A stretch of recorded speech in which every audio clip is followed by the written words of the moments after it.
아무리 주님을 영접했더라도 이방인들은 율법을 따라 할례를 받아야 한다고 주장하는 사람들이 있었죠. 오랜 시간 열띤 공방이 있었고 또 베드로와 바나바와 바울이 차례대로 일어나 할례 받지 않은 이방인들에게도 하나님이 방문하셔서 구원의 은총을 베풀어 주셨다고 간증을 하였습니다. 마침내 공의회 의장인 야고보가 최종 판결을 내리죠. 야고보는 가이사랴 이방인 고넬료의 구원을 하나님께서 돌보신 것이라고 결론 내립니다. 하나님은 슬픔이나 절망이나 고통 속에 빠진 당신의 백성을 유대인, 이방인 가리지 않고 찾아가셔서 위로하고 품어주셔서 당신의 자녀로 삼으시는 분이시라는 겁니다. 야고보는 선민의식에 젖어있는 유대인의 착각처럼 이방인을 심판하시는 분이 아니고 당신의 사랑으로 품어 자녀 삼아주시는 구원의 하나님이시라고 정언합니다. 오늘은 야고보의 최종 결론으로 하나님의 뜻을 이루는 삶에 대하여 살펴보도록 하겠습니다. 하나님의 뜻을 이루는 삶을 살려면 첫째로 율법이 제일이라는 고정관념을 버려야 합니다. 19절입니다. 그러므로 내 의견에는 이방인 중에서 하나님께로 돌아오는 자들을 괴롭게 하지 말고, 야고보는 이방인들을 향한 하나님의 섭리를 다시 확인시켜 주면서 할례와 같은 율법이 구원과는 별개라고 최종 판결을 내립니다. 예수 믿어 제사함 받고 의롭게 된다는 확신이 있기 때문에 사도들은 다른 형제들이 어떻게 생각하는지 들어보고자 하는 것이죠. 만약에 이런 확신이 없다면 다른 사람의 의견을 들으려고 하지 않을 것입니다.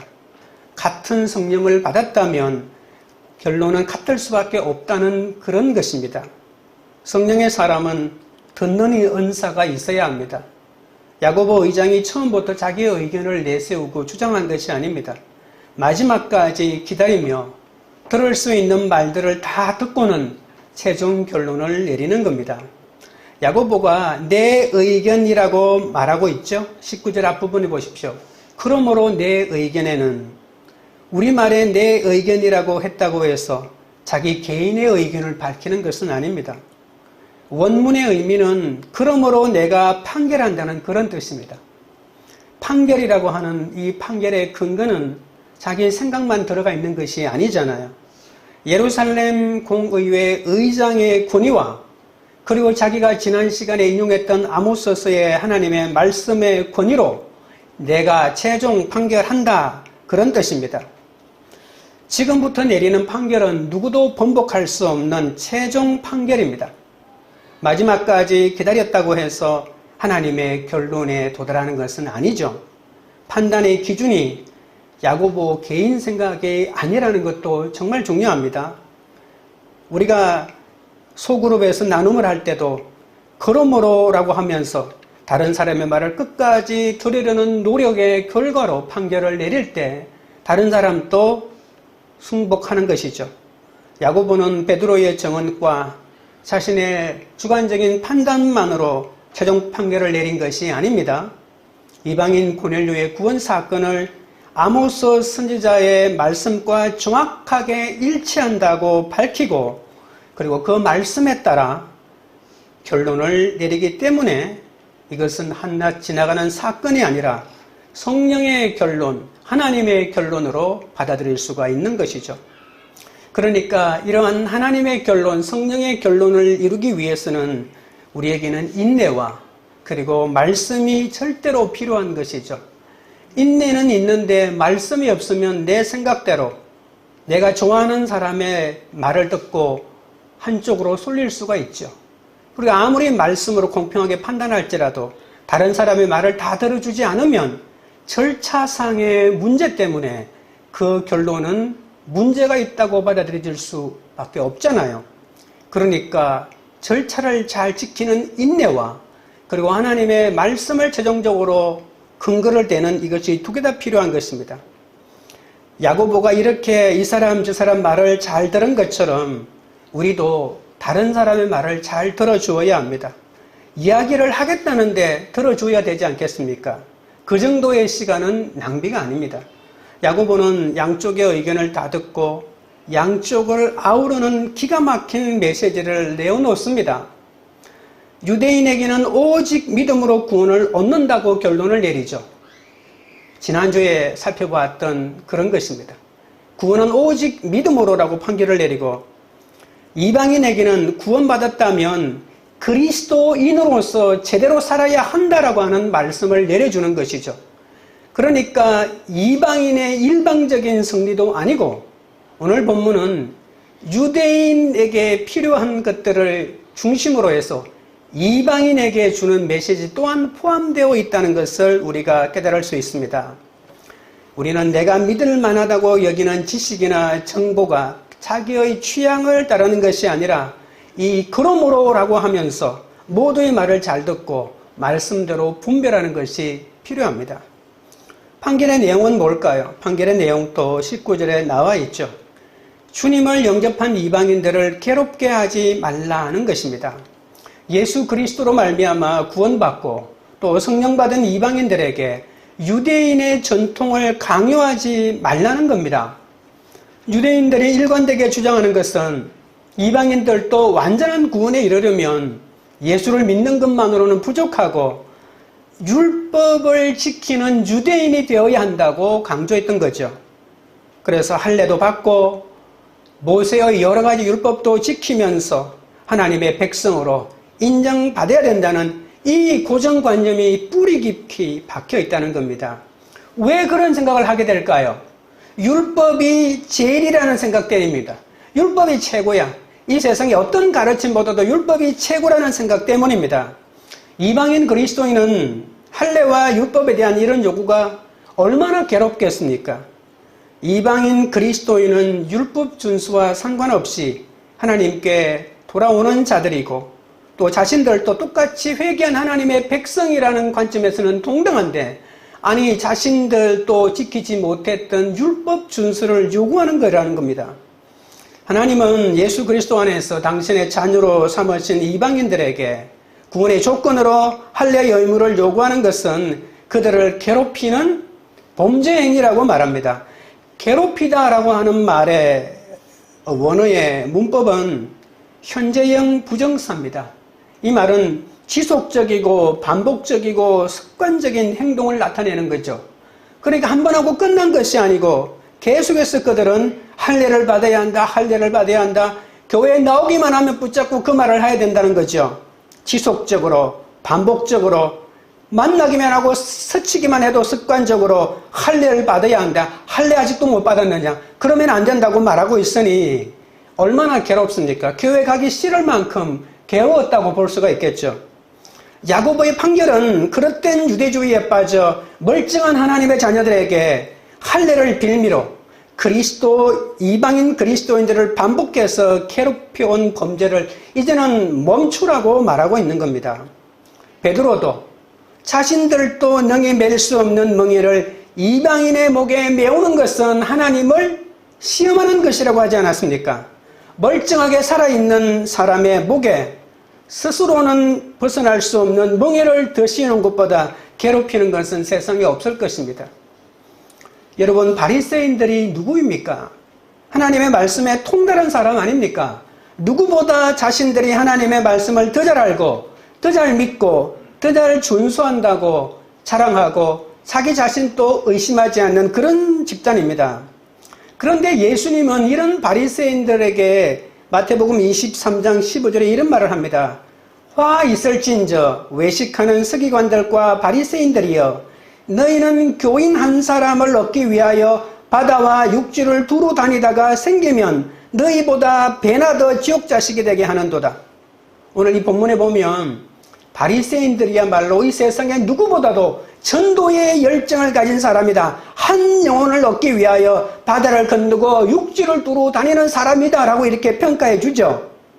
그런데 이렇게 한 사람의 개종자를 얻기 위해서 전도 활동을 누구보다도 열성적으로 벌이고 있는 이들이지만 정작 개종자가 하나님 앞으로 나아가지 못하도록 그 앞길을 막아버리고 괴롭히는 지옥 자식이 될 수밖에 없는 숙명을 가지고 있다라고 이렇게 예수님이 말한 것이죠. 전도하는 것은 너무나도 중요한데 그 사람 한 사람 붙잡고 자기도 지키지 못해도 모든 율법을 지키라고 강요하고, 그러지 못하면 죄라고 하고, 이리 데리고 가고 저리 데리고 가고 자기가 알고 있는 모든 것을 쏟아놓고 그것을 행해라고 강요하고 있으니 얼마나 예수님이 답답했으면 지옥 자식이라고 이렇게 말하고 있다는 겁니다.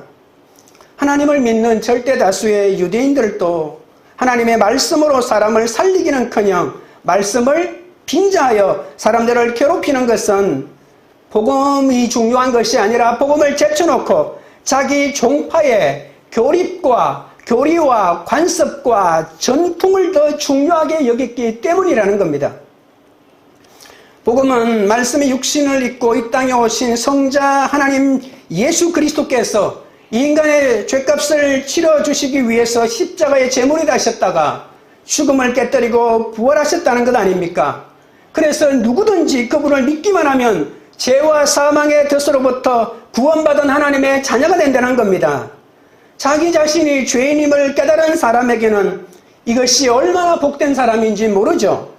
이 세상에 어떤 것도 이 복음보다 앞설 수는 없는데 바리새인들은 이 복음보다 교리나 전통이나 교회가 앞서고 있다는 것입니다. 교회는 하나님의 말씀으로 사람을 살리는 통로가 되어야 하는데 만약에 그렇지 못하면 하나님의 말씀을 빙자하여 사람을 죽이고 괴롭히는 이해 집단에 불과할 것입니다. 유대교 지도자들은 하나님의 말씀으로 밥 먹고 살면서도 말씀을 앞세우지 않고 자신의 교리와 자기 종파의 주장을 앞세웠다는 겁니다. 종교적인 기득권과 세속의 이권을 위해서 하나님의 말씀으로 포장된 자신들의 교리와 전통과 관습의 멍에를 선량한 하나님의 백성에게 씌우고 괴롭히는 집단이 된 것이죠. 바리새인들과 사두개인은 한표로는 정치 집단입니다. 사내들인 공의회를 구성하는 일종의 약간 국회의원 같은 겁니다. 그러니까 자기 종파의 사람을 더 많이 세우는 것은 자기 종파가 주장하는 정치적인 세력을 입기 때문에 한 집단이 더 많이 얻으면 여당이 되고 야당이 되는 것을 수백 년의 역사 동안에 반복해 왔기 때문에 단순한 사람을 구원하는 것이 아니라 자기 정치 집단을 지지해주는 사람을 모으는 그러한 일에 불과했다는 것이죠. 사랑은 주님 안에서 바른 마음으로 사람을 오해하지 않는 것이죠. 다른 사람을 사랑한다고 해놓고 이러한 다른 사람을 끊임없이 오해한다면 그것은 사랑이 아닐 겁니다. 그런 사람은 참된 사랑의 통로가 될 수가 없습니다. 그릇된 유대주의로 삐뚤어진 마음으로는 할례를 받지 않은 이방인들이 하나님의 선밀인 자신들과 같이 하나님의 자녀가 된다는 것을 절대로 받아들일 수가 없었습니다. 우리도 하나님을 믿는다면서 내가 가지고 있는 소유나 소득이 누군가를 괴롭히고 있지는 않는지 살펴보아야 합니다. 하나님의 마음을 읽지 못하면 하나님의 일을 하는 사람들을 괴롭히기 쉽습니다. 정작 예수님은 가르쳐주지 않고 이상한 교례나 전통만을 강요하면서 잘못된 신앙을 심어주는 것이죠. 복음을 가르쳐주고 신앙의 ABC를 가르쳐주는 것이 아니고 목사님을 어떻게 섬기고 교구장을 어떻게 섬기고 이럴 때는 헌금을 어떻게 하고 밥은 어떻게 싸고 이런 것만 잔뜩 가르치고 그것을 잘하면 신앙을 잘한다고 하는 것이죠. 나도 모르게 내 죄책으로 누군가를 괴롭히지는 않는지, 무리하거나 무책임한 내 은행으로 누군가를 괴롭히고 있지는 않는지, 나의 그릇된 종교적인 열성이나 관습이 누군가를 괴롭히고 있지 않는지, 내가 자랑하는 이념이나 신념이라 할지라도 누군가를 괴롭히고 있지는 않는지 끊임없이 살펴보아야 합니다. 우리는 저마다 율법같이 신봉하는 고정관념이 있지 않습니까? 하나님은 하나가 되라고 지체를 불러주셨는데 우리는 예수 믿는 믿음보다 중요하게 여기는 가치들을 여전히 복음 위에 두고 있습니다.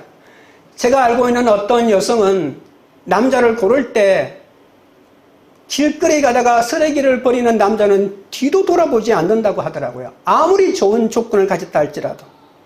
우리는 아무리 옳은 기준이라도 그것을 하나님의 은혜보다 높이 올리는 순간에 그것은 진리가 아니라 남을 죽이는 무기가 된다는 사실을 아셔야 합니다. 진리가 아니라 남을 질리게 하는 것이죠. 예수 믿으면 복 받는다는 내용의 윤리적인 설교가 믿음이 없는 사람 또 듣기가 얼마나 쉽습니까? 그런데 이 설교를 아무리 많이 들었다고 하더라도 믿음이 성장하거나 바른 그리스도인이 되는 게 아니라는 겁니다. 복음이 정확해야 처음에는 듣기 힘들어도 건강해질 수가 있다는 것이죠. 처음부터 복 받는다는 말만 계속하다가 나중에 십자가 지고 헌신해라고 하니까 무슨 이런 게 있느냐라고 하면서 도망을 치는 것이죠. 은혜는 내가 원하는 것을 이루는 것이 아니라 내가 깨어지는 겁니다. 내 생각과 내 주장이 틀렸다는 사실을 깨닫는 것입니다. 내 생각보다 하나님이 크시고 위대하다는 것을 깨닫는 것입니다. 사람들에게 복음보다 율법을 계속 강요하면 결국 하나님을 믿지 않게 됩니다.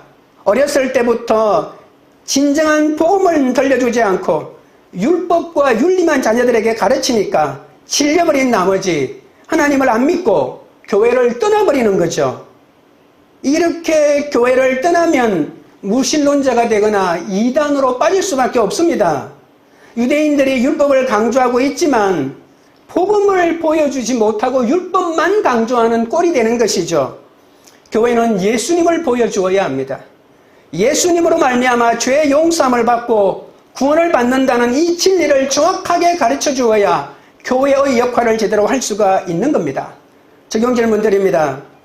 여러분은 유대인처럼 원칙주의자입니까? 하나님의 은혜만큼 중요하다고 주장하는 여러분의 옳고 그름은 무엇입니까? 그 기준으로 내가 지속적으로 반복적으로 습관적으로 괴롭히는 사람은 누구입니까? 둘째는 내 자유보다 다른 사람을 생각해야 합니다. 20절입니다. 다만 우상의 더러운 것과 음행과 목매어 죽인 것과 피를 멀리하라고 편지하는 것이 옳으니 야고보는 이방인 그리스도인들과 유대인 그리스도인들이 원만히 교제할 수 있도록 이방인 성도들에게 몇 가지를 당부하고 있습니다. 야고보는 행함으로 구원받는 게 아니라 예수 그리스도를 믿음으로 구원받는다고 내린 결론은 지난주 본문과 19절의 본문입니다. 이방인에 대한 유대인에게 기가 막힌 결론을 내리죠. 그러나 이 20절은 유대인이 아닌 이방인에게 주는 말씀입니다. 예수 믿고 구원받았으면 나는 이제 자유를 얻었다. 나는 내 마음대로 할 수 있는 권한을 가졌다고 생각하면서 모든 것을 법 위에 서서 멋대로 하는 것이 아니라 구원받았으면 구원받은 자답게 살아야 한다는 것이 바로 두 번째 결론이자 20절의 핵심 내용입니다. 유대인들에게는 유대인 문화가 있고 이방인에게는 이방인 문화가 있잖아요. 그런데 문제는 문화가 서로 다르다는 겁니다. 어느 문화를 따라야 할까요? 유대인과 이방인이 한 교회, 한 공동체 속에 속해 있으니까 서로의 문화의 전통이 부닥치는 겁니다. 야고보는 이 복음이라는 본질을 붙들되 문화적인 다양성을 어떻게 포용해야 하는지를 가르쳐주고 있는 것이죠. 문화가 본질인 것처럼 하면 결혼생활도 힘들고 남녀가 만나고 또는 사람들이 만나거나 공동체를 이룰 때 힘들다는 겁니다. 비본질적인 것을 본질이라고 우기기 때문에 그렇죠. 이제 믿고 구원받았으니 성화의 삶으로 나아가야 되지 않겠습니까? 유대인이든 이방인이든 상관없이 그리스도인이라면 공통으로 지켜야 할 삶이 있다는 겁니다. 여러분, 유대인이라면 어느 지역에 살든지 예외 없이 율법을 토대로 혐오하는 것들이 많지 않습니까? 그런데 야고보는 유대인의 율법이 너무 많지만 그 가운데 딱 세 가지를 뽑아가지고 의무조항으로 지켜야 한다고. 누구에게? 이방인에게. 이것만은 지켜줘야 돼. 유대인들이 이것을 너무나도 중요하게 생각하기 때문에 이것은 본질적인 구원에 관련된 문제는 아니지만 한 공동체 안에서 한 지체로 여기고 인정하고 살려면 이 정도는 지켜줘야 돼 라고 이렇게 제안하고 있는 겁니다. 유대인들과 이방인들이 교회에서 잘 교제하기 위해서 서로 다른 문화가 있더라도 서로 눈살 찌푸릴 일은 하지 말라는 것이죠. 최소한의 조건을 부과했는데 그 조건을 잘 알면 사실은 가장 큰 영적인 자유를 누릴 수가 있는 겁니다. 첫째는 우상에 더러운 것입니다.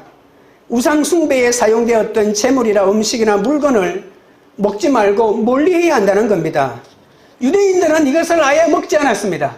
그런데 이방인들은 얼마나 잘 먹었는지 모릅니다. 왜냐하면 최상급의 고기가 바로 이 신전에 올라갔던 고기이기 때문입니다. 그리고 예수 믿기 전에는 사람마다 우상을 다 섬겼습니다. 우상 없는 사람이 없었어요. 자기 자신이든 다른 종교든 다 우상을 가지고 있습니다. 하나님 없이 우상의 문화 속에서 살았죠. 내가 우상을 섬겼느냐 섬기지 않았느냐를 떠나가지고 우상의 문화 속에 살았기 때문에 이제 그 문화를 멀리해야 한다는 것입니다. 달력에도 보면 손 없는 날이라고 적혀 있지 않습니까? 계속 그 문화 속에 있으면 다시 우상 숭배로 돌아가거나 영적 유혹을 얼마나 받기 쉽겠습니까? 예수님을 믿는다고 하면서 옛날에 섬기던 우상 문화를 버리지 못하는 분들이 교회 안에도 많이 있습니다. 자녀를 결혼시킬 때 사주팔자를 보고 궁합을 봅니다. 궁합이 안 맞으면 아무리 서로가 좋다 할지라도 얼마나 찝찝해하는지 갈라놓으려고 한다는 것입니다. 이것은 믿음이 아닙니다. 세상 사람이 다 그렇게 한다고 해도 따라가면 안 되는 것이죠. 예수 믿기 전에 따르던 우상 숭배의 문화에서 벗어나야 합니다. 둘째는 음행입니다. 우상 숭배에 필수로 붙어 다니고 있는 것이 바로 이 음행입니다. 우상에 있는 곳에는 반드시 음행이 있었습니다. 이교 신전에는 신정 창기들이 있습니다. 바알 종교에도 이 신전 창기들이 있었다는 주장이 있습니다. 신전 창기가 뭘까요? 내가 예배 드리러 가잖아요? 그러면 거기는 남창도 있고 여창도 있고 창기들이 있어서 그들과 성적인 관계를 맺는 것이 바로 예배라는 겁니다. 그게 예배예요. 그러니까 이상한 짓 하는 음란한 행위가 음행이 아니라 예배 드리는 것이 바로 음행이라고 하는 것입니다. 그래서 신의 이름으로 아무 죄에 끄리낌 없이 합법적으로 이런 음행이 이루어지는 것이 고대 종교가 가지고 있는 특성이었습니다. 하나님이라고 하는 이 종교의 특징 중에 하나는 뭐냐면 와이프 신이 없다는 겁니다. 이 야훼라고 하는 이 와이프 신이 없다는 거예요. 그런데 고대 근동의 모든 신은 다 부부가 되어 있습니다. 남신이 있으면 그 아내가 있다는 겁니다. 이 남자와 그 아내와의 성적인 결합을 통해서 풍요를 갖다 주는 겁니다. 그래서 남신과 여신의 형상을 만들어 놓는 거죠. 그런데 유일하게 이 하나님은 와이프 신이 없다는 겁니다. 여태까지 고고학 발굴로 이 하나님이라고 하는 히브리어의 여성형의 한 글자도 발견되지 않았습니다. 발견되었다 하더라도 그것은 거짓이겠죠. 여신이 있고 와이프 신이 있다고 하는 것 자체가 성경의 존재를 무너뜨리는 것이기 때문이겠죠. 여러분, 우상 종교들은 이 우상 숭배와 음행이 항상 같이 갔습니다. 예배드리는 것 자체가 음란한 행위로 예배를 드리고 있기 때문입니다. 그러니 그들이 그런 문화 속에 살았는데 어떤 마음의 양심의 가책이 있겠습니까? 양심의 가책이 아니죠. 예배드리고 모든 문화가 숨기는 신에게 제사를 드린 건데, 그리고 풍요를 빌어주는 건데 그것이 어떻게 죄가 될 수 있겠냐는 겁니다. 요한계시록 2장 14절에 하나님께서 버가모 교회를 책망하는 말씀이 있습니다. 그러나 내게 두 가지 책망할 것이 있나니 거기 내게 발람의 교훈을 지키는 자들이 있도다. 발람이 발락을 가르쳐 이스라엘 자손 앞에 걸림돌을 놓아 우상의 제물을 먹게 하였고 또 행음하게 하였느니라. 음행은 마귀가 쓰는 가장 강력한 무기입니다. 그래서 야고보는 음행을 우상숭배라고 경고하고 있지 않습니까? 여러분, 발람의 이야기 아시죠? 민수기에 나오는 모압 평야에서 이루어졌던 모압의 여인들과 음행을 벌이다가 2만 명이 넘는 엄청난 사람이 병에 걸려 죽지 않습니까? 이 모세 오경에 나오던 이 이야기가 성경의 마지막인 요한계시록까지 나오면서 이 음행이라고 하는 이 글자가 관통하고 있는 겁니다. 우상의 제물을 먹다가 행음까지 하게 된 것이죠. 그것도 두어 가지 책망할 것이라고 합니다. 한 사람이 책망할 것이 한두 개밖에 없다 할지라도 그것이 만약에 음행이고 우상숭배라면 그 사람은 치명적인 잘못을 가지고 있는 거죠. 다른 모든 것들이 아무리 잘 말씀대로 순종한다 할지라도 이 음행의 문제는 하나님께서 이토록이나 싫어하는 것입니다. 이스라엘이 하나님이 싫어하는 것뿐만이 아니라 이스라엘 백성이 치를 떠는 것입니다. 이스라엘의 자기 역사 속에 엄청난 고통을 겪는 일이 그때 일어났기 때문이죠. 이 한 사람의 삶을 망칠 수도 있는 이 음행의 책망을 우리는 우습게 여기면 안 됩니다. 셋째는 목매어 죽인 짐승이나 피를 먹고 마시는 것을 멀리해야 한다고 합니다. 목을 메어 죽인 짐승은 피가 채 빠지지 않았죠. 그 짐승의 고기를 먹는 것은 피를 함께 먹는 거잖아요. 레위기 17장 11절에는 육체의 생명은 피에 있음이라.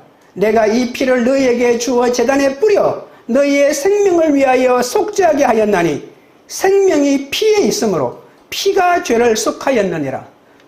유대인들은 피에는 생명이 있다고 여겼기 때문에 이 교살한 짐승을 먹거나 피를 통째로 마시는 것을 혐오하고 금했습니다. 그러니까 절대로 이 사람들은 사냥을 할 수가 없습니다. 사냥을 했다 할지라도 그 고기를 먹을 수가 없습니다. 피를 제거하지 못하기 때문입니다. 유대인들은 짐승을 함부로 잡아먹지 못합니다. 왜냐하면 이 피를 다루어야 되기 때문이죠. 피를 다루는 사람은 하나님께서 세우신 제사장밖에 없습니다. 제사장만이 이 피를 온전히 제거할 수 있는 것이죠. 유대인들은 그러면 고기를 먹고 싶으면 어떻게 해야 할까요? 고기를 먹고 싶으면 제사를 지내러 가야 합니다. 어떤 제사요? 화목제. 화목제 제사를 드려야 하는데 만약에 소고기를 먹고 싶다. 그러면 소 한 마리 끌고 화목제 제사를 드리러 갑니다. 그런데 이 성경을 어떻게 만들어 놓았냐면 화목제 드리고 난 다음에 고기는 그 다음 날 되면 부정해서 못 먹는다라고 이렇게 만들어 놨거든요. 그날 다 먹어야 돼요. 그날 못 먹는 거. 여러분 소 한 마리 잡아서 아무리 여러분 많이 먹는다 하더라도 얼마나 많이 먹겠습니까? 냉장고에 두고 그 다음날 먹을 수 없다는 겁니다. 왜 하나님이 이런 법을 만들어 놓았을까요? 나눠 먹으라고. 같이 먹으라고. 그러니까 고대 하나님의 성전 앞에는 가난한 사람들이 얼마나 많이 있는지 모릅니다. 해가 지면 못 먹기 때문에 내 먹을 거 있고 그 다음에는 다 같이 나눠 먹는 전통이 만들어 놓은 것이죠. 주님을 영접한 이방인 그리스도인 가운데는 이 왜곡된 이방인의 마음으로 유대인을 혐오하는 짓을 아무 끄리낌 없이 행하고 분란을 일으키는 사람들이 있습니다. 물론 이 사람들이 맞습니다. 내가 어디 유대인이가? 내 마음대로 고기 잡아 먹었는데 예수 믿기 전까지 내 평생에 그렇게 했고 우리 부모님들도 고기 마음대로 먹고 우상이든 뭐든 피채 먹든 아무 상관이 없었는데 왜 못 먹게 하느냐고. 물론 그 사람들이 자유가 있습니다. 그거 잡아먹는다고 해서 구원이 취소되는 것도 아닙니다. 그러나 지금 야고보가 요구하는 것은 유대인들과 한 공동체를 이루고 있지 않느냐. 네 지체인 너와 함께 목장에 속해 있는 그 유대인이 그토록 싫어하고 혐오하는 것인데 그 사람을 위해서 안 먹을 수 없겠니? 라고 하는 거죠. 안 먹어야 한다는 겁니다. 본질의 문제를 다루는 것이 아닙니다. 구원에 관련된 것은 본질을 다루었죠. 할래 필요 없다. 오직 예수 그리스도를 믿으면 구원 얻는다는 본질의 문제를 다루고 난 다음에 이방인들에게는 비본질적인 문제, 그렇게 저 사람들이 싫어하는 것, 안 해줄 수 없겠니? 라고 하는 문제를 다루고 있다는 겁니다. 그것도 이 세 가지 말입니다. 피 다 빼고 먹으라는 겁니다. 아무리 유대율법을 지킬 의무는 없지만 그렇다고 자신에게 주어진 자유를 마음대로 사용한다면 나로 인해서 다른 사람이 고통을 당할 수밖에 없지 않습니까? 유대인들의 혐오하는 전통과 관습과 사고방식을 끄리낌 없어 한다면 같은 교회 안에서도 이방인과 유대인은 하나 되지 못할 겁니다. 유대파가 나누어지고 그리고 이방인파가 나누어지고 나중에는 교회가 분열을 일으킬 겁니다. 여러분 고린도 전서에 보시면 모든 짐승은 반드시 신전의 제물로 바치고 난 다음에야 그 고기가 시장으로 팔려 나갔습니다. 하지만 하나님을 믿는 바울에게는 이교도 신전의 신상은 아무리 화려하고 웅장해도 돌에 불과하고 세부치에 지나지 않았잖아요. 그러니까 바울은 개인적인 믿음으로 돌이나 세부치 앞에 잠시 놓였던 고기가 무슨 대수냐고 하면서 아무 거리낌 없이 먹을 수 있었습니다. 그런데 만약 그와 같은 자신의 행동을 다른 사람이 보고 복음을 오해하게 만들고 시험에 든다면, 그리고 하나님 앞에서 이런 표현을 쓰죠. 스캔들이라고 하죠. 실족하게 한다면 자신은 일평생 동안 우상에게 바쳐진 재물은 입에도 대지 않겠다고 말하지 않았습니까? 먹어도 되는 줄 알면서도 나로 인하여 스캔들을 일으킬까 싶어서 먹지 않겠다고 말한 겁니다. 이방인과 유대인 그리스도인들이 교회 안에서 서로 갈등한다면 교회 밖에 믿지 않는 유대인들을 전도하는 것은 불가능합니다. 이방인도 전도해야 되지만 유대인들도 전도해야 되지 않습니까? 유대인들이 아니 저 집단은 우리가 그렇게 싫어하는 것들을 다 하는 집단인데 내가 저기에 왜 들어가? 믿을 마음이 생기겠습니까? 저 교회에 들어가면 온갖 피채 고기를 다 뜯어먹고 그렇게 사는데, 여러분 예수 믿기 전에 그 사람들이 예수 믿을 마음이 생기고 교회 갈 마음이 생기겠습니까? 할례를 해야 된다고 유대교 율법을 지키라고 강요하면 이방인들이 교회 오기 힘든 거와 마찬가지로 이방인들도 유대인들이 싫어하는 것을 절제해 주어야 유대인들이 그것을 보고 교회로 들어와 전도가 이루어지지 않겠습니까? 이제 사도 바울의 목적, 이 야고보의 목적, 하나님의 목적은 뭡니까? 이방인인지 유대인 가릴 것 없이 세계 열방의 모든 사람에게 이 전도하고 그 전도의 본거지가 교회고, 왜냐하면 전도된 곳마다 교회가 세워져야 하니까. 그런데 교회가 문화가 다른 것, 비본질적인 문제를 해결하지 못하고 서로 치고 싸우고 내가 가지고 있는 전통이 최고야, 우리 아버지 밑에서 배운 게 최고야, 우리 엄마가 최고야, 예수가 최고야 돼야 되는데 우리 집안이 최고야, 우리 엄마가 최고야, 경상도가 최고야, 전라도가 최고야, 충청도가 최고야, 이 싸움을 하고 있으니 교회가 얼마나 혼란을 겪고 있습니까? 야고보가 정확하게 이것을 꿰뚫고 이러한 세 가지 요소들을 이방인에게 정확하게 짚어주고 있는 것입니다. 그리고 이러한 이방인 그리스도인들에게 유대인들이 혐오하는 이 행동들을 삼가고 서로가 건강한 상식으로 오해할 일을 하지 말 것을 촉구하는 편지를 안디옥 교회를 비롯한 이방인 교회 모두에게 보내는 것이 어떻겠냐고 제안하고 이것이 채택되고 있는 것이죠. 이방인과 유대인이 교회 안에서 하나님의 가족답게 영적인 방법으로 살아가야 믿지 않는 이방인들과 유대인들에게 전도의 길이 열린다는 사실을 깨달아야 합니다. 술, 담배를 끊어야만 구원받는 게 아닙니다. 술을 먹고 담배를 한다고 해도 구원하고는 아무 상관이 없습니다. 구원은 예수 그리스도를 믿음으로 얻는 것이지 윤리적이고 내가 율법적으로 선한 일을 했다고 얻는 것이 아니지 않습니까? 그러나 술, 담배를 끊었기에 구원받는 것은 아니지만 예수를 믿고 구원받으면 술, 담배를 끊게 되어 있습니다. 예수 믿기 전에 우상 숭배하던 사람들도 마찬가지입니다. 구원을 받으면 구원받은 자의 삶이 기다리고 있다는 거죠. 거지로 살 때는 깡통을 들어야죠. 깡통을 들고 돌아다니면서 구걸하는 것이 당연하고 마땅하지만 내가 만약에 왕이 되었다면 이제는 그 깡통을 버려야 합니다. 세상 문화가 전부인 줄 알고 살았을 때는 아무런 가책이 없었지만 이제 예수를 믿고 보니 다른 세계가 있지 않습니까? 하나님의 세계가 있지 않습니까? 하나님의 문화가 있지 않습니까? 구약의 문화를 말하는 것은 아닙니다. 그렇다면 이제는 그 옛날의 세상의 문화를 계속해서 살 수는 없다는 겁니다. 하나님의 자녀답게, 천국 백성답게 살아가는 사람으로 변해야 한다는 겁니다. 야고보가 요구한 이 세 가지는 유대인의 고집이라고 생각할 수도 있겠죠. 그것 좀 내려놓으라고 말할 수도 있겠죠. 지금은 몰라도 그러나 가장 본질적인 것을 요구했다는 것을 알게 됩니다. 하찮은 것 같지만 우상 숭배하지 말고 음행하지 말고 피채 먹지 말라고 하는 것은 이 단순한 가르침이 아닙니다. 주위 사람은 물론 세상과 소통할 수 있도록 하나님이 주신 건강한 상식의 사람이 되어야 합니다.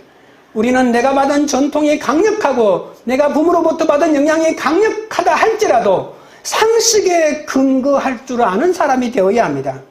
그러나 여러분, 우리가 조금 더 나아가 이 상식마저도 뛰어넘어야 합니다.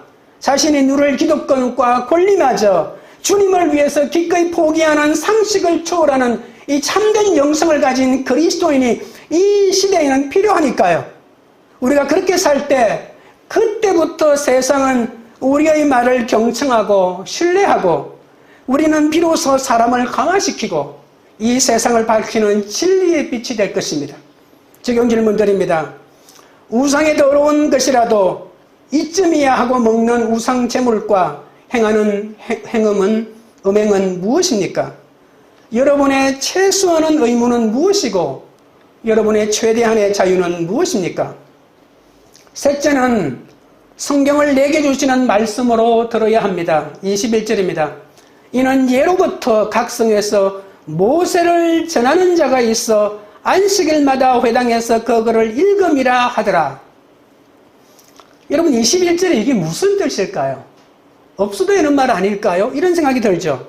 야고보는 모세의 율법이 세 가지 강조점이 있습니다. 예로부터 지속한다는 말이죠. 그리고 각성에서 이것은 널리 퍼졌다는 말이고 안식일마다 이것은 정기적이라는 말이죠. 예로부터 각성에서 정기적으로 공경연하게 하나님의 율법이 읽히고 있다고 말합니다. 여러분 이것은 무슨 말입니까? 우상의 더러운 것과 음행과 목매어 죽인 것과 피를 멀리하라라고 하는 이 말은 유대인에게는 너무나 중요한 말씀입니다. 여러분 야고보의 제안이 이방인 세계 선교에 장애가 되지 않는다는 뜻입니다. 이방인들이 만약에 이 세 가지를 지키게 하면 이방인들이 예수 안 믿을 거다라고 이렇게 말할지 생각할지 모르지만 그건 그렇지 않다라고 말하는 것이죠. 이방인들은 구원의 본질적인 것이 아니라 비본질적인 문제라면 이 유대인의 관심사에 배려를 보아야 한다는 겁니다. 그것은 단순한 문제가 아니고 그들의 역사 이래로 수천 년 동안 해왔던 것이기 때문에 쉽게 바뀌는 것이 아니다. 그러니 그 사람을 이해해주고 배려해줘야 된다. 구원의 비본질적인 것 아니냐. 그것 정도도 못해주느냐. 그런 뜻입니다. 또한 유대인들도 야고보의 결론을 유대교에 대한 침해라고 생각할 필요가 없습니다. 아니 야고보가 그렇게 결론 내리면 그럼 우리는 율법을 다 찢어버려야 되느냐? 율법 이제부터 공부 안 해야 되느냐? 그럴 필요 없다. 너희들이 눈만 뜨면 안식일에 가서 율법을 배울 수 있지 않느냐? 언제든지 율법학교가 개설되어 있지 않느냐? 그런 말입니다. 야고보는 유대교를 침해할 생각이 없습니다. 그 당시 모든 문명 세계에는 회당이 다 세워져 있고 만약에 모세 율법을 공부하고 싶다면 언제든지 율법을 배울 수 있습니다. 그래서 예루살렘 교회에 있는 바리새파 출신 그리스도인들의 그 불안한 마음을 진정시키고 있는 거예요. 율법 완전히 뒤집어 다 불태워버리라는 거 아니다. 그거 아니다라고 하는 거죠. 이들은 그리스도인이긴 해도 이방인들에게 하나님의 말씀을 가르치는 것을 너무나도 중요하게 생각하고 있습니다. 이방인과 유대인은 각자가 살아온 문화가 다르지만 그리스도의 교회 안에서 한 형제 자매가 되지 않았습니까? 그래서 이런 문화의 차이를 극복하고 서로 배려하는 것이 성숙한 그리스도인의 삶이라는 겁니다.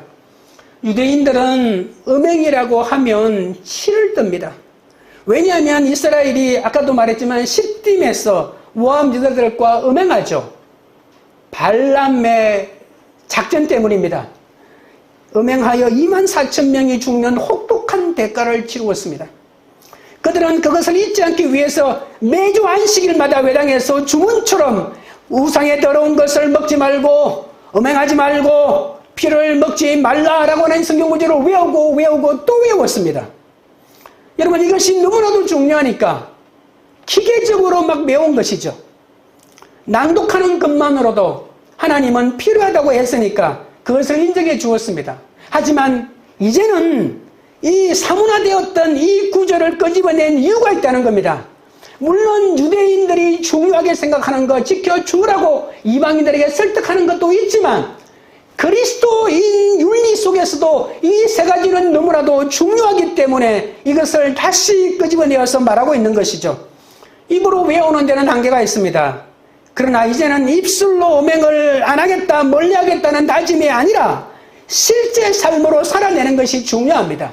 구약에 음행하는 것이 죄라고 말한다면 민수기로 끝내야 되지. 왜 요한계시록의 버가모 교회까지 그것을 들고 나와가지고 음행하는 교회는 무너진다고 말하고 있을까요? 버가모 교회에게 준 말 아닐까요? 음행하는 사람을 살려두고 그리고 온갖 이단 사슬을 허용하는 교회는 무너질 수밖에 없는 것이거든요. 이제는 입술로 음행을 멀리하겠다고 다짐하는 것이 아니라 실제 삶으로 살아내야 합니다. 한 사람이 무너지는 문제가 아니고 교회가 무너지냐 마느냐의 문제입니다. 유대인이나 이방인이나 이제 이 말씀은 각자 자기에게 주시는 음성으로 들어야 합니다. 하나님의 말씀은 오늘날 나에게 주시는 개인적인 말씀입니다. 이 말씀이 있어야 세상을 살아갈 수 있습니다. 하루에 일용할 양식인 만나를 매일 이른 아침 이스라엘 사람들이 거둔 것처럼 그리스도인은 세상에서 살지만 세상과 같지 않고 세상을 이기는 영적 비결은 이 말씀을 매일매일 먹어야 하는 것이죠. 그렇다면 어떻게 하나님의 말씀을 발견하고 깨달을 수 있을까요? 하나님의 말씀을 계속 나에게 주시는 말씀으로 생각해야 하면서 이것을 묵상하는 훈련을 해야 하는 것이죠. 말씀 묵상 훈련이 잘 되어 있어야 오늘 나에게 하시는 말씀을 하나님의 음성으로 들을 수 있는 것이죠. 주일 1시간의 말씀을 잘 기억하고 살아가기 위해서는 무엇보다도 설교자의 헌신이 우선이겠지만 일상의 삶을 하나님의 말씀으로 살아가는 나에게 무슨 메시지를 주는지 붙들고 기억하는 것이 나에게도 중요하다는 겁니다. 은혜로 얻는 구원은 무엇과도 타협할 수 없는 기독교의 진리입니다. 구원은 인간이 이룰 수 있는 일이 아니기 때문에 어떤 율법도 추가될 수 없습니다. 구원은 오직 예수 그리스도의 행하신 일 때문에 이루어지죠. 그러나 우리가 놓쳐서는 안 되는 기독교의 친교의 핵심 원리가 있는데 그것은 구원 진리의 핵심이 되는 것을 제외하고는 서로 사랑으로 대하고 은혜로 대해야 한다는 것입니다. 이런 존중이 있어야 교회를 유지하고 분열을 막을 수 있습니다. 그리스도인은 상대방이 나와 다른 삶의 방식을 가졌더라도 그가 예수님을 믿게 되었다면 상대방의 문화를 인정하면서 기다려 주어야 합니다. 그 상대방 역시 공동체의 문화를 겸손히 받아들이며 서로 믿음의 교제를 할 수가 있겠죠. 우리는 복음에는 확고해야 하지만 사랑을 부드럽고 유연하게 행해야 합니다. 본질에는 쇠기둥처럼 단단하게 붙잡아야 되겠지만 비본질에는 갈대처럼 부드러워야 한다는 겁니다. 야고보는 유대인의 눈높이에 맞추어 연약한 그들을 공감하면서 끝까지 설득하여 적극적으로 양쪽 의견을 잘 들어주면서 조율하고 있습니다. 다른 사람의 양심에 민감한 사랑이 없으면 함께 사역할 수 없습니다. 성령의 인도를 받으면서 충분히 신뢰하고 협력하고 귀를 기울여야죠. 이방인들이 율법 아래에 있도록 요구받지 않는 것과 마찬가지로 유대의 그리스도인들도 자신의 방식대로 믿음을 실천할 자유가 있지 않겠습니까? 모세의 율법이 형식적이고 율법적인 것 같지만 이것 때문에 거룩이 지켜진다는 사실을 아십니까? 여러분이 거룩하게 사는데 십계명이 어떤 역할도 하지 않습니까? 야고보는 의장으로 양쪽에 모두 메시지를 주면서 최종 결론을 마무리하고 있는 겁니다. 예수님의 십자가와 부활은 율법을 대체하는 것이 아니라 완성한다고 하지 않았습니까? 유대인들에게 주어진 율법은 쓸모없는 쓰레기가 아닙니다. 그렇게 살지 못하는 것이 문제이지 십계명은 지나간 세월에 남의 나라 유산이 아닙니다. 여전히 오늘날 그리스도인들이 살아내야 할 하나님의 말씀이고 우리는 사랑으로 그것을 완성해 나가야 할 것입니다. 지금 질문 드립니다. 성경은 나에게 어떤 책입니까? 역사책입니까? 도덕책입니까? 성경이 나에게 주시는 하나님의 말씀으로 들리십니까? 말씀을 맺겠습니다. 하나님의 뜻을 이루는 삶은 율법이 죄일이라는 고정관념을 버려야 합니다. 내가 가진 뜻과 생각이 죄일이라고 생각하면 하나님을 왜곡하고 구원마저 왜곡하게 됩니다. 하나님의 뜻을 이루는 삶은 내 자유보다 다른 사람을 먼저 생각해야 합니다. 나에게는 하찮은 것이지만 상대에게는 중요한 전통일 수가 있지 않겠습니까? 그것이 비본질적인 것이라면 귀하게 여겨주어도 나에게 손해갈 것은 없습니다. 하나님의 뜻을 이루는 삶은 성령을 나에게 주시는 하나님의 말씀으로 들을 줄 알아야 합니다.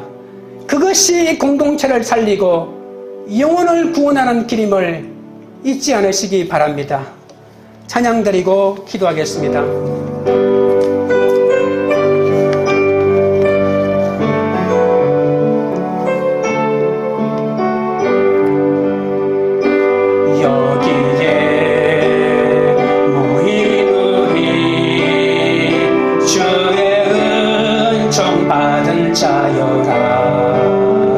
주께서 이 자리에 함께 계심을 아노라.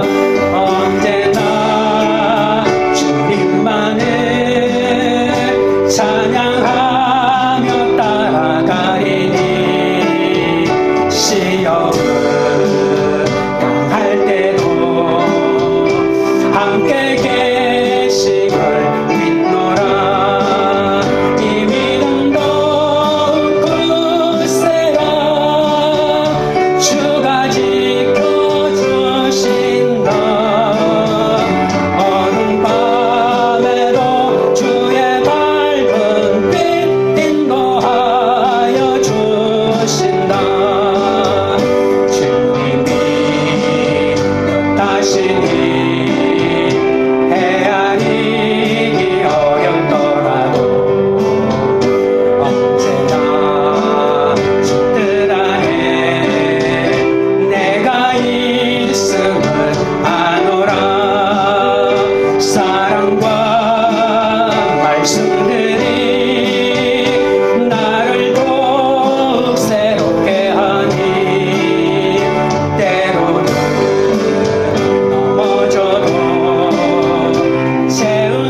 기도하실 때 하나님의 모든 사건에서 하나님이 내려주시는 결론에 도달할 수 있게 해달라고 기도하겠습니다.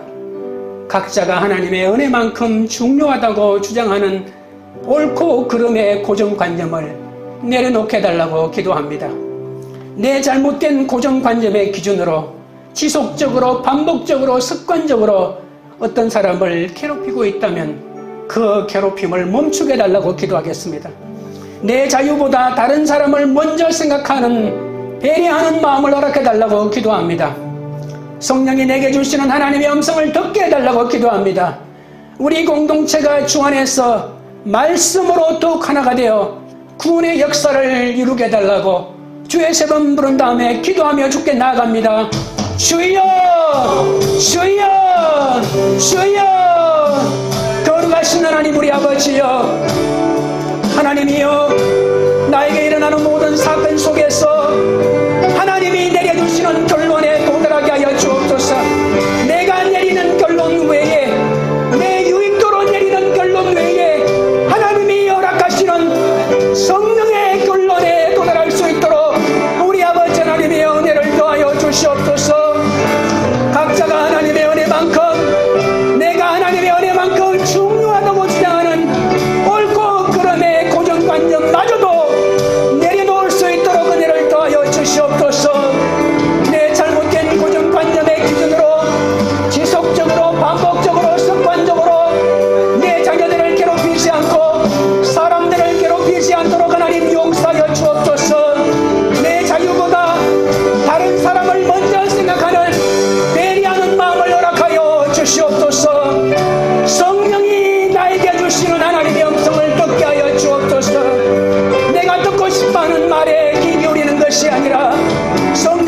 감사합니다.